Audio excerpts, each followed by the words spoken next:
Alright anime fans, today let's dive into a strange anime that has fans divided.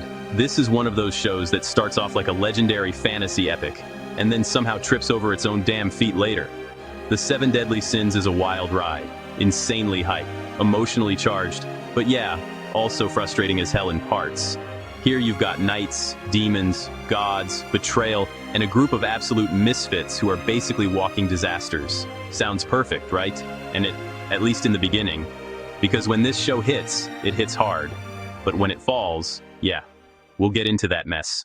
So the story follows Elizabeth Lyons, a princess searching for the legendary group called the Seven Deadly Sins, knights accused of treason. She finds their leader, Meliodas, who looks like a kid, but is secretly an overpowered centuries-old demon with a ridiculous past. What starts as a mission to reclaim a kingdom quickly escalates into full-blown war between demons, goddesses, and ancient curses. The stakes go from save the kingdom to holy shit, the entire world is screwed. The characters of this anime are unforgettable. Meliodas is the definition of chaotic energy, funny, pervy, insanely strong, and hiding deep emotional scars. Then you've got Escanor, absolute badass. The man literally says who decided that, and backs it up. Peak arrogance done right. Ban, immortal thief with one of the most tragic love stories in the show. King, looks soft but hits hard when it matters. Diane, strength and heart combined. Next Gauther is not even human. He's literally a doll created by a powerful mage, which already makes him feel off compared to everyone else.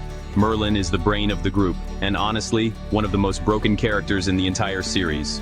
Known as the E, her gluttony is for knowledge, not food. Her ability lets her cast spells that, yeah, that's as broken as it sounds. She's calm, calculating, and always feels like she knows way more than she's saying. The group dynamic is chaotic but lovable, and their backstories. Some of them hit you right in the gut. Now let's dive into its power system. The power system in the Seven Deadly Sins looks simple on the surface, but it's actually a chaotic mix of magic types, raw stats, and broken abilities that can get real quick. Let's break it down properly. Early in the series, power is measured using power levels, a numeric system that splits strength into three parts. Magic, your supernatural ability. Strength, physical power, and spirit, mental resilience, and willpower. Characters literally get scanned and assigned numbers like 3,000 or 50,000. Sounds cool at first. But yeah, later the show basically says screw the numbers because fights become more about abilities than stats. Every major character has a unique magical ability. And this is where things get interesting.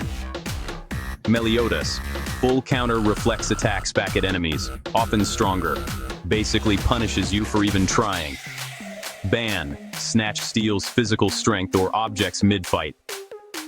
King, controls a spirit spear with multiple devastating forms. Escanor, power tied to the sun, becoming absurdly overpowered at noon. This system makes fights less about who has bigger number and more about who has bigger number and more about how abilities interact. Each sin has a legendary weapon that boosts their power and complements their ability. For example, Meliodas' sword enhances his counter abilities. King's spear unlocks multiple forms. These aren't just weapons, they're like extensions of the character's power. The world is divided into different races, each with their own abilities. Demons, darkness, regeneration, insane durability. Goddesses, light-based magic, healing, purification. Fairies, nature-based powers, long-range combat and gaints, raw physical strength and earth manipulation. And we have humans, weaker overall, but more adaptable. This adds layers to battles because matchups actually matter. This is where things get interesting. The world is filled with many forms. Characters can unlock stronger forms, like demon forms, goddess forms, power awakenings. And yeah, this is where power scaling goes nuts. Characters jump from strong to what the hell is this bullshit level in seconds. The power system in the Seven Deadly Sins starts structured, but eventually becomes chaotic and ability-driven.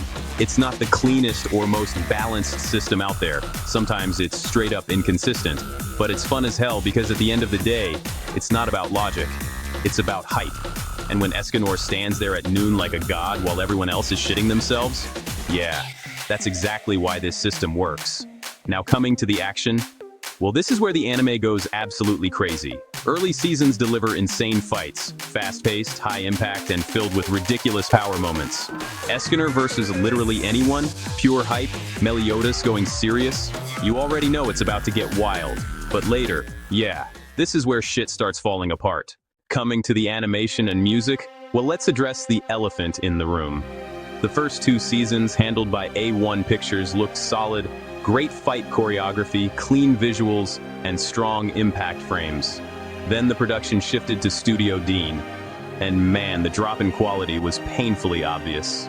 We got stiff animation, awkward character proportions, fights that should feel epic, looking weirdly lifeless, and that infamous white blood censorship that just looked ridiculous.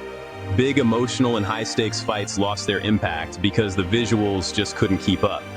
Moments that should have been legendary ended up feeling underwhelming, and yeah, fans were pissed for a reason. But here's the thing, the story and characters were still strong enough to carry it. The music?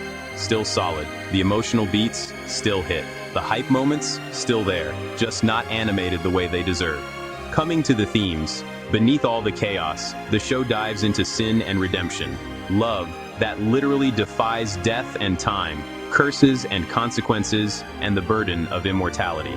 Meliodas and Elizabeth's story especially is tragic as hell. Imagine loving someone over and over again only to lose them every single time. That's some cruel, painful storytelling. So why it's worth watching? Well, yeah, the animation drop sucks. No point sugarcoating it. It does hurt the experience. But skipping this anime because of that, that's honestly a mistake. Because you still get one of the most entertaining fantasy squads in anime, insanely hype power moments, emotional backstories that actually hit, and a story that keeps escalating in crazy ways. For new-gen fans, this is a perfect example of how strong writing and characters can still carry a show, even when the animation screws things up. Final thoughts. The Seven Deadly Sins is a mix of greatness and frustration. At its peak, it feels like one of the most exciting fantasy anime out there. At its lowest, yeah, it makes you go, how the hell did they mess this up? But even with its flaws, it's still a ride worth taking.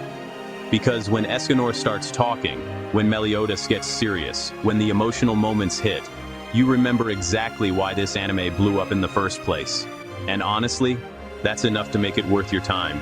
That's it for today. Share your thoughts in the comments, like and subscribe for more anime content. And I'll catch you in the next one, my deadly sins.